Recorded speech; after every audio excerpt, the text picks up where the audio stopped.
We just saw Alien Romulus. Sorry, my chest really hurts. Oh my God. We're going to talk about the gist up front, and then we're going to be like, spoilers, to let you know when to stop listening. So I'll share a little bit because I think that you have a different perspective than me in terms of what you looked before. I was actually very pleasantly surprised of how good this movie was. I was actually pretty blown away. I can usually tell about like 5 to 10 minutes into it by how it's going. People usually know. I think I read that somewhere. It's like people usually know if they like the movie.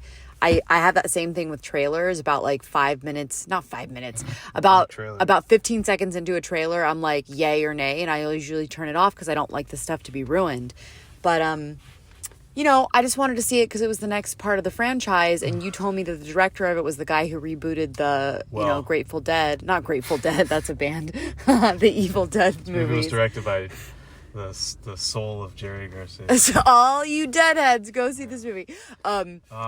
Yeah, it was really well done. The gist for me was that I thought was so well done. The acting was really well done. The character development was really well done.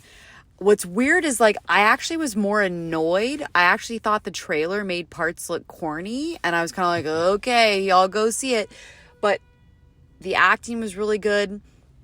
Every time I thought the movie was about to be over, and I was like, okay, that was a low point, and that was definitely the climax.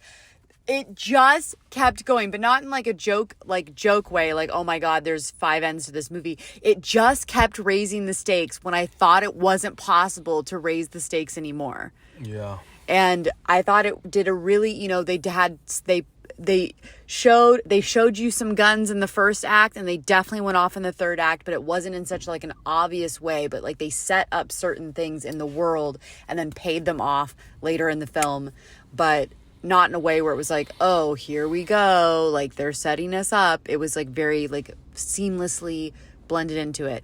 And it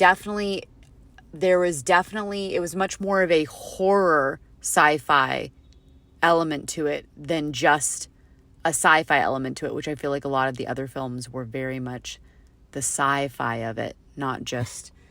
And it's probably because he has such a style in doing horror films. Well, the director, who I had to look up to remind me of his name,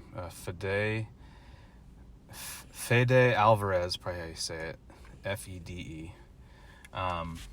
He's probably his most biggest claim to fame right now, because it looks like he's only directed a handful of movies so far, but he's written and directed all of them and produced them, which is pretty cool. So obviously he's very particular about the movies he makes, which is always a good sign. But the Evil Dead reboot, which got pretty good reviews, was probably his biggest movie, probably till this movie. I don't think this movie's rebooting the Aliens franchise. I don't think Aliens has really gone anywhere. It's probably just been a while since we've had an Aliens thing. But this movie, from what I saw, takes place in between Aliens, which is the second Alien film. So Aliens and Aliens 3, whatever they called it. How come they didn't name Aliens 3 Aliens in them? I'm not sure. I never got why they did that, because it was Alien, which was Ridley Scott, and then James Cameron made Aliens, but everyone just calls it Alien 2 or Aliens 2 because it's just easier to differentiate everything. Anyways, but so this was like just kind of a snippet in a moment of time in this world where interstellar space travel exists, and the xenomorphs exist, and you gotta get a bunch of youngsters get themselves into some hot water and have to fight their way out of it. Now you're just really well done. Great monsters, great special effects, great practical effects, which is really satisfying. The whole world is very visceral. Yeah. And that's just a sign of a good horror film maker, because a good horror kind of gets into your skin, and no pun intended. I definitely screamed out loud, I suppose, at the right parts you're supposed to a couple times, and I think scared the shit out of the guy sitting next to me. So there was very minimal CGI. we can talk about in the spoilers. Wait, yeah, hold on. some Are you other done stuff, with the but gist? that's Anything pretty else? much the gist. Yeah, obviously. Also, the kinda no-brainer popcorn to bucket, see the this movie. AMC popcorn bucket was sold yeah. out, and we went on Friday night. So be prepared. You might be Saturday disappointed. night. Oh, I guess it's Today's Saturday night. Saturday. It is Saturday. But it's opening weekend. Prepare to probably be disappointed. It will probably be sold out unless you The go to a Claptrap popcorn more bucket obscure. is very much still available, and it's the best one yet. Excuse so me. go buy it. Okay. All right, Spoilers. spoilers. Spoiler Sure. alert. We now once I get bigger with this podcast, I should have like a little like ditty, like spoiler alert, spoiler alert, No, those spoiler are alert. annoying. Well, what if I'm doing it and it's cute? So many podcasts that is like. Okay, Sorry, well, okay. you're doing it right now. So, Anyways. spoiler alert, stop listening if you want to see the movie and not have a spoiler. Well, the thing is that Carly hasn't seen Prometheus, so I'm kind of nervous to say certain things. That yeah, don't might tell me certain things, but spoil stuff but from there. but the only thing that stood out to me, other than I always when I watch like any sort of a thing that has like thriller aspects or any sort of like chase anything, I'm always like, why does it take them so long to register before they start running? Because movie. I get it. Like, you know, but I also think that would be a good challenge for filmmakers to like if they actually, but I also, you know, had people start running immediately, but I also get that some people are in shock. It's like the fight, flight, or freeze, right?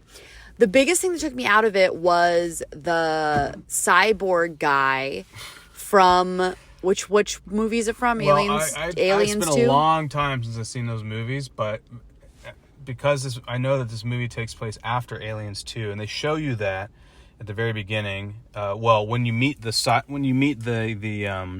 artificial human.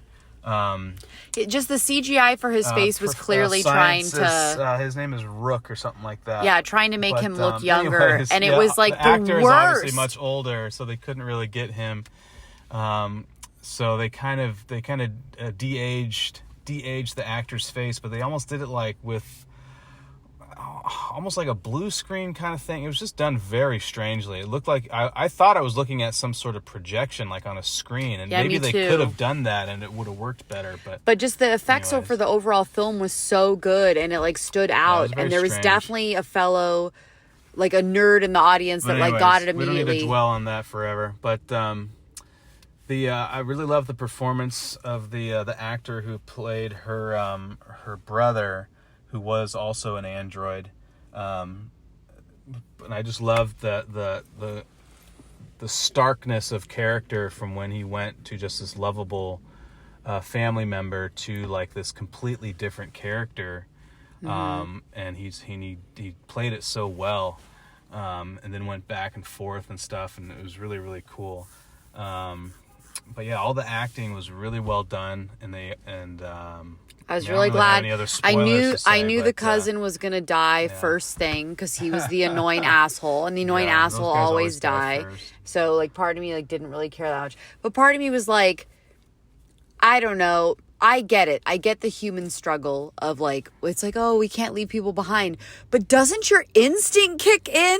Like, I feel like I would be afraid, but I also feel like if you go into missions like that, there should be a meeting beforehand, and it should be like, hey, we're all saying that if we hesitate too much, it could kill everyone.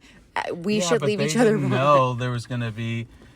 What was fascinating is know. that the existence of the aliens is still very much on the down low. So like these are just like dudes from some far off planet who got trapped, Or on this- chicks.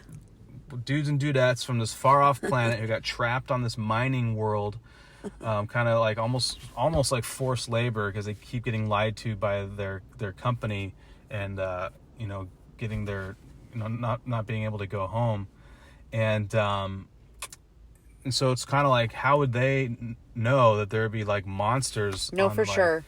You know, Which what I was mean? really, So, really well done. It was like this fish out of water, like, whoopsie, wrong place, wrong time, which is really interesting. Versus so often when we see stuff like this, it is them knowing that they're going into almost like a suicide mission. yeah. So the face huggers, they're legitimately, they didn't know that such a thing could exist. Anywho, that's all I have to say. But Anything yeah, else? obviously, if you've gotten this far, you've probably already seen it. But Yeah, pretty fantastic. Makes me want to dive back into the Aliens world. I definitely Go want see to all the movies rewatch. again. I wanted used to play some of the video games were really exciting to play. Aliens versus Predator. That was a great freaking game. I wanted to rewatch all of them before we saw this, but we just were too busy puppy proofing our house. So on the next episode, maybe we'll get our dog to bark or something.